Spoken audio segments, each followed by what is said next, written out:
Hello everyone, good morning mga kakabsat.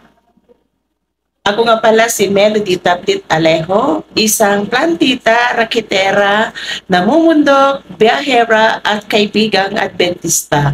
Pero sa bidyong ito, ipeplex ko lang yung aking almusal bilang isang Adventista radtech ngayong umaga dito sa clinic kung saan po ako nag-work.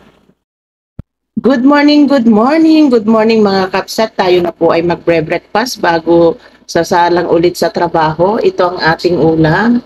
Ayan, tortang eggplant na may kasamang hard-boiled egg.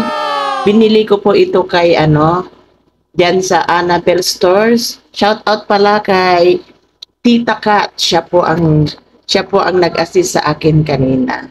Siyempre meron din po tayong pagkain na palitaw, at saka mais na nilaga, at syempre coffee. Coffee yan po ng ating LevX, Supreme Coffee. Ayan, share ko lang. Salamat po sa inyong panonood lagi sa aking mga vlogs, Melody Tablet Alejo. Again, good morning. Happy Friday po sa atin lahat. Nawa po ay mag-iingat po tayo lagi at nakangiti rin tayo dapat lagi para tayo po ay hindi agad-agad tumanda mga kabsat. So, yun lang. Salamat muli. Again. God bless and bye. Kain na po tayo. Siyempre, maaga po tayong dumadating.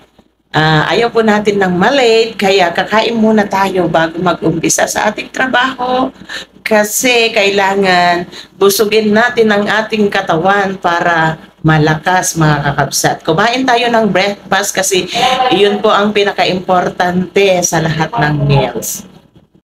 Salamat po sa inyong panonood ng bidyong ito. Kung nagustuhan nyo po, please paki-like, share, and subscribe.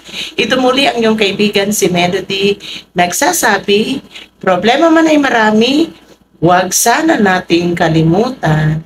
Ngumiti. Bye! See you on my next vlog. God bless us!